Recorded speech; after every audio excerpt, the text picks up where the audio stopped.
सभी साथियों को नमस्कार। साथियों, मैं कुलदीप बेनीवाल फ्रॉम बीकानेर। साथियों, मैं आज थोड़ी विस्तृत चर्चा करूंगा रीट शिक्षक भर्ती 2018, रीट शिक्षक भर्ती 2017 संस्कृत डिपार्टमेंट, रीट प्रमाण पत्र 2017 के बारे में और बहुचर्चित भर्ती रीट शिक्षक भर्ती 2021 के बारे में मैं आपको विस्तृत चर्चा करूंगा।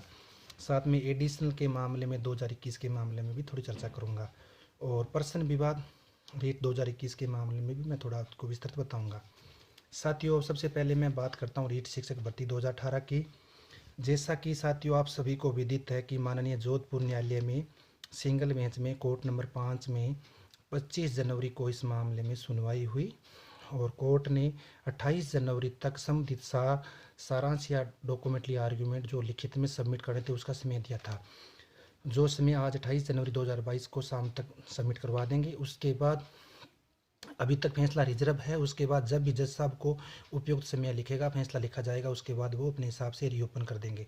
साथियों, जैसा कि उम्मीद कर सकते हैं कि 2 फरवरी के बाद कभी भी ये रीओपन हो सकता है। सामान्यतः रिजर्व फैसले में करीब फैसला रिजर्व होने के बाद 5 से 7 या 10 दिन सामान्य बात है, लग रहा है। अभी साथियों एक बात और बताऊंगा, कल 2017 रीट के संस्कृत डिपार्टमेंट के मामले में डिवीजन बेंच में कल एक मामला लगा था जिसकी याचिकाकर्ता की याचिका पस्त हो गई। उस मामले को 2018 से जोड़ के न्यूज़पेपरों में भी गलत न्यूज़ छपवाई गई और कुछ 2-4 साथी हैं जो इस तरह के रूमर फैला रहे हैं। तो पहली बात तो ये कि जिस संपादक महोदय के अंडर में जो न्यूज़पेपर थे उनकी सबसे बड़ी गलती ये है कि उस न्यूज़ को वेरीफाई करके उसका जो हेडलाइन है उसको सही तरीके से देखे और अपलोड किया जाए, क्योंकि इस तरह की गलत न्यूज़ से कितने लोगों पे दुष्प्रभाव पड़ता है और नेगेटिव माहौल बनता है। इस चीज़ का भी आप ख्याल रखें। साथियों, मैं एक और बताना चाहूँगा, 2-3 दिन पहले रीट शिक्षक भर्ती 2018 के मामले में एक साथी ने गलत न्यूज़ निकलवा दी थी जिसमें अचयनित साथियों को गलत तरीके से बताया गया था, जिसमें कहा गया था गलत तथ्य पेश करके इस भर्ती को 1 साल से रोक रखा है, हमें राहत मिल गई। तो इस तरह का आप रूमर ना फैलाएं। सभी साथियों को अवगत कराना चाहूँगा, रीट शिक्षक भर्ती 2018 में मामला भी रिजर्व है और संभवतः ये मामला 5-7-10 दिन के बाद रीओपन होगा, जो माननीय न्यायालय तय करेगा।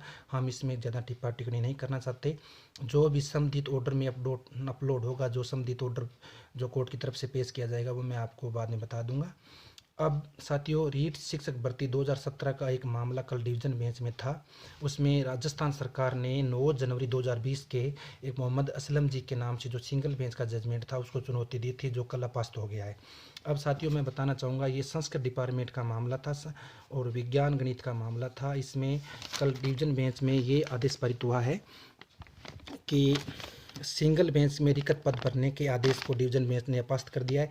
एकमात्र याचिकाकर्ता के आधार पर पूरी भर्ती को मैकेनिज्म रीओपन नहीं किया जा सकता और समांतर सामान्य शिक्षा विभाग की भर्ती में संस्कृत विभाग के साथ नियुक्ति ले चुके हैं और इस भर्ती में करीब 90% पद खाली थे, जिसमें याचिकाकर्ता द्वारा अंतिम पद भरने का माननीय सिंगल न्यायालय से आदेश करवाया गया था, जो कल अपास्त हो गया है। अब साथियों मैं आपको बताना चाहूँगा, एक एडिशनल 2021 का मामला था जो कुछ साथी मेरे को बार बार फ़ोन कर रहे हैं। मैं एडिशनल परिवार के सभी साथियों को बताना चाहूँगा, इस केस के मामले में दोनों न्यायालयों, जोधपुर न्यायालय की मुख्य पीठ और जयपुर न्यायालय की खंडपीठ में ये केस लगे हुए हैं। और साथियों, जोधपुर न्यायालय में 1-2 केसों की सुनवाई भी हो चुकी है। सामान्यतः 25 जनवरी को भी सुनवाई हुई थी, जिसकी आगामी डेट 2 फरवरी है और कुछ केस और हैं, कुछ साथी याचिकाकर्ता और बने हैं जिनकी 1-2 दिन में और हेयरिंग होने की संभावना है। अब साथियों बड़ी अपडेट बताना चाहूँगा, जयपुर में एडिशनल मामले में 2021 मामले में आज सिंगल बेंच में केस लिस्टेड है, जिसमें 2 अधिवक्ता इस मामले में सुनवाई करवाएंगे, अपनी तरफ से आर्गूमेंट पेश करेंगे। इसकी जो भी अपडेट होगी वो मैं आपको मेरे स्टेटस के माध्यम से बता दूंगा। अब साथियों आगामी विषय रहेगा प्रश्न विवाद 2021। रीट 2021 में करीब L1 में 10 से 12 प्रश्न या 14 प्रश्न और L2 में करीब यही 10-12 प्रश्नों की कुछ साथियों ने आपत्ति लगाई थी और उससे संबंधित जो भी सूचनाएं हैं और जो रिगार्डिंग संबंधित जो प्रभावित छात्र हैं वो मेरे को सूचना मांगने के लिए बार बार फ़ोन करते हैं। तो उन साथियों को बताना चाहूँगा, माननीय जोधपुर न्यायालय में इस केस की 25 तारीख लिस्टिंग डेट थी, 27 तारीख थी और 27 तारीख को ये केस लिस्टेड नहीं हुआ। इसकी आगामी डेट 2 फरवरी के आसपास है। अब जयपुर न्यायालय में लेवल 1 का केस था जो 23 जनवरी को, उसमें कुछ आगे प्रोग्रेस हुआ। उस केस को 7 या 8 फरवरी को आगामी डेट मिली है। तो प्रश्न विवाद की मैंने आपको बता दी है। अब साथियों रीट 2021 के पेपर मामले में मैं आपको थोड़ी विस्तृत बताना चाहूँगा। सबसे पहले तो मैं साथियों विकास जी जाखड़ भाई साहब सूर्य पदक विजेता को बहुत बहुत धन्यवाद ज्ञापित करना चाहूँगा और उनको सैल्यूट मारता हूँ मैं, और उनको मेरी तरफ से आभार अभिनंदन करता हूँ कि एक ऐसा सूरवीर जिसने अपनी आन बान शान के लिए अपनी नौकरी त्याग पे लगा दी, और वो आज 15 लाख साथियों के दिलों में बसने वाला साथी आज भी अनशन जारी है उन साथी का। तो तमाम साथियों से मैं निवेदन करूंगा कि मैं फिजिकली रूप से इस आंदोलन में शामिल नहीं हो सकता क्योंकि कुछ पारिवारिक स्थितियां होती है, पारिवारिक बंदिश होती है, परंतु मैं न्यायिक रूप से इस मामले में पहले भी आ चुका हूं। और अब मैं आपको और बताना चाहूँगा, माननीय जयपुर न्यायालय के 2 सीनियर वकीलों ने कल मेरे से इस मामले में डिस्कस किया था, और जो मेरी पहला केस देवव्रत शर्मा के नाम से उसमें ड्राफ्टिंग के बारे में भी उन्होंने मेरे से डिस्कस किया था। मैं बताना चाहूँगा उन दोनों वकीलों को मैं धन्यवाद ज्ञापित करना चाहूँगा कि उन्होंने मेरे को इस लायक समझा और मेरे को फ़ोन करके मेरे से जानकारी ली, और इस केस में जितने भी मेरे पास इवेंट थे जो जो मैंने फैक्ट 2021 रीट पेपर की सीबीआई जांच के लिए जोधपुर न्यायालय में सबमिट कराए थे, उनके रिगार्डिंग उनको मैंने सबमिशन डॉक्यूमेंट सप्लाई कराए हैं। एक बात और बताना चाहूँगा, मैं हमेशा के लिए न्याय के लिए निःशुल्क लड़ने वाला व्यक्ति हूँ, और उन दोनों कल के वकीलों को भी मैं धन्यवाद ज्ञापित करूँगा कि वो भी दोनों वकील महोदय इस केस को निःशुल्क ही लड़ेंगे। और मैं आपको एक और बताना चाहूँगा, मेरा एक अन्य जो पारिवारिक मित्र सीनियर एडवोकेट महोदय हैं जिन्होंने रीट 2021 के सीबीआई जांच के मामले में केस टैकल कर रहे हैं, उस केस की आगामी डेट 14 फरवरी है। उन भाई साहब से मैंने कल इस मामले में बातचीत की, तो हम कोशिश करेंगे आज इसको रिमेंशन करवा के और 2-5 दिन में इसकी हियरिंग करवाएं। रीट 2021 का पेपर रद्द होना चाहिए ऐसी मेरी मांग है, क्योंकि इसमें बहुत बड़े स्तर पे धांधलियाँ आ रही है, जैसा कि न्यूज़पेपरों में और 1-2 प्रेस कॉन्फ्रेंसों में भी ये मामला सामने आ चुका है। मैं सभी साथियों से आग्रह करूंगा, जिन साथियों के रीट में अच्छे नंबर हैं तो उन साथियों को भी कहना चाहूँगा, साथियों तुम्हारे अच्छे नंबर हैं, तुम्हारी मेहनत है, परंतु अगर एक गलत बंदा एक भर्ती में लगता है तो भी बहुत बड़ी नुकसान की बात होती है। यहाँ तो संख्या काउंटिंग करना बहुत बड़ा दुष्कर काम है। और मैं बताऊंगा आपको, मैं 1-2-3 नाम विशेष मैंने गैंगों के लिए रख रखे हैं। एक तो चंदा ऐंठने वाली गैंग है, और ए साइड गैंग है, यानी कि अवसरवादी गैंग। तो ए साइड गैंग जयपुर में बहुत बड़ी सक्रिय गैंग है और पिछले काफ़ी सालों से हूँ दंगबाजी करती रहती है। अभी ए साइड गैंग आएगी और पदवर्दी की मांग करेगी, और रीट की सीबीआई जांच की या रीट रद्द की मांग को बुनाते हुए और पदवर्दी के मांग में अनुदल करेगी, और उधर से पद भी नहीं बढ़ेंगे, उधर से मांग को भी दबा दिया जाए। क्योंकि ए साइड गैंग का जब रीट 2018 का केस मैंने लड़ा माननीय न्यायालय में, सबसे पहले वाद मैंने दायर किया, मेरी वजह से लिस्ट आई, कुलदीप कुमार बनाम राजस्थान सरकार के नाम से लिस्ट आई। फिर भी वो ए साइड ये कदे भी कहने में चाहती नहीं हमारी जीत। अरे भाई, तुम्हारी घर बैठे जीत हुई क्या? जिसने केस लड़ा उसकी तो जीत हुई नहीं, और तुम्हारी जयपुर में ऊद रंगबाजी करने में, लोगों को इधर उधर घुमाने में आपकी एक ए साइड की जीत होगी। अगर आपकी ए साइड की जीत होती है तो आप 2013 वाली उन एएनएम जीएनएम बहनों का जीत करवा के बताओ, मुझे भी मेरे दिल को सांत्वना मिले कि भाई ए साइड के लोगों ने जीत करवाई। क्योंकि ये कुछ प्रवृत्ति के जो हैं, जो एजेंट टाइप या दलाल टाइप के लोग हैं, जो किसी भी भर्ती में कुछ भी प्रकार की उनको न्यूज़ लग जाए सबसे पहले पोस्ट करते हैं, फिर हमारी 1 जीत हुई, हमारी 2 जीत हुई।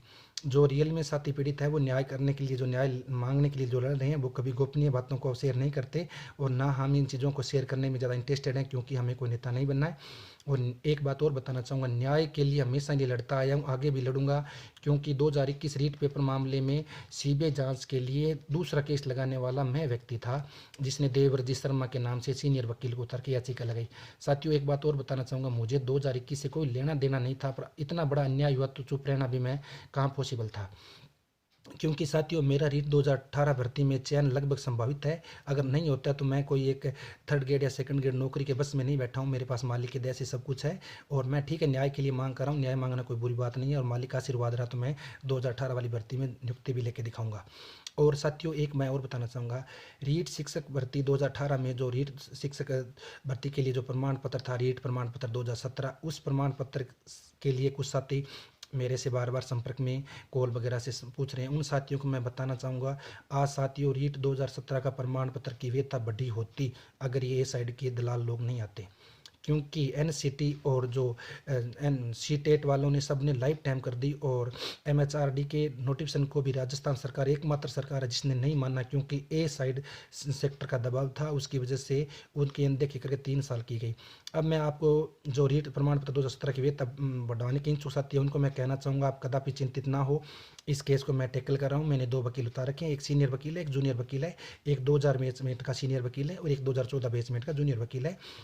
इस केस में अच्छी पैरवी हुई है, करीब करीब मेरे 7 से 8 केस लगे हुए हैं, जो मेरे टीम के साथी हैं उनके नाम से लगे हुए हैं, और उन केसों की पीछे 2-3 हेयरिंगें बहुत अच्छी रिस्पॉन्सिबिलिटी वाली हेयरिंगें हुई, और इसमें अभी निष्कर्ष निकल के ये है कि 4 फरवरी को फाइनल डेट है और 4 फरवरी को इसका अंतिम निर्णय आ जाएगा। जहाँ तक न्यायालय में प्रक्रियाधीन मामला, उसके बारे में ज़्यादा टिक्का टिप्पणी करना उचित नहीं होता, फिर भी मैं एक संभावना के तौर पर बता सकता हूँ याचिकाकर्ता को अंतरिम लाभ मिल सकता है, ऐसी मैं मनोकामना करता हूँ। धन्यवाद साथियों सभी को, और जितने भी साथी ने मेरा लाइव देखा या मेरा प्रसारण देखा उन सभी साथियों को मैं शुभकामना देता हूं, और उनसे एक उम्मीद करता हूं कि रीट 2021 पेपर आउट मामले में वो साथी अपनी आवाज़ अपने स्तर पर ज़रूर उठाएंगे, क्योंकि एक निष्पक्ष जांच हो, सीबीआई जांच हो। और वैसे एसओजी स्पेशल ऑपरेशन ग्रुप ने भी बहुत अच्छा कार्य किया है, उस कार्य से अभी तक तो हम संतुष्ट हैं, फिर भी हमारी मांग सीबीआई की जांच की रहेगी, और एक मांग हमारी ये रहेगी रीट 2021 का पेपर रद्द किया जाए और उसके बाद आगे की जांच स्टार्ट की जाए, क्योंकि अभी इस पेपर का कोई आधार ही नहीं है। जब टॉफियों की तरह रेडियाँ जो बिकती है ना, रेवड़ियों की तरह ये वितरित हो गया, फिर क्या आप मानोगे। एसओजी के अनुसार और विभिन्न प्रेस कॉन्फ्रेंस के अनुसार जब 2 दिन पहले पेपर निकल चुका है और प्रिंटर प्रेस से पेपर सप्लाई हुआ है, तो फिर किसी तरह का अनुमान लगाना अपने आप में एक नाइंसाफ़ी होगा। तो 2021 वाले साथी, रीट वाले साथी, जिस साथी 140 प्लस नंबर भी है, वो भी साथी सेफ नहीं है, ऐसी मेरा मानना है, क्योंकि अन्याय की कोई सीमा नहीं होती, अन्याय का कोई पैमाना नहीं होता नापा जा सके। तो रीट 2021 वाले साथी थोड़ा आप इस बात पे गौर करें। बाकी न्यायिक प्रक्रिया से हम लड़ रहे हैं, और एक बात बताना चाहूँगा, जो कल दो सीनियर अधिवक्ताओं ने मेरे से कन्वेंशन किया था, उन्होंने आज रीट 2021 के सीबीआई जांच के लिए 2 नई याचिकाएं आज पेश कर दी है माननीय न्यायालय जयपुर में। और एक बात और बताना चाहूँगा, वो 2 महान सक्सेस जो जिन्होंने कल याचिकाएं मेरे से प्रिपरेशन के लिए या ड्राफ्टिंग के लिए मेरे से संपर्क किया था, उनके बारे में मैंने पहले भी उन वकीलों के बारे में सुना है, अधिवक्ताओं महोदय, वे आज तक काफ़ी केस निःशुल्क लड़ चुके हैं, और इस मुहिम में भी उनकी सेवाएं निःशुल्क रहेगी, और ऐसे वकीलों को मैं लाइक करता हूँ। धन्यवाद साथियों, बहुत बहुत धन्यवाद।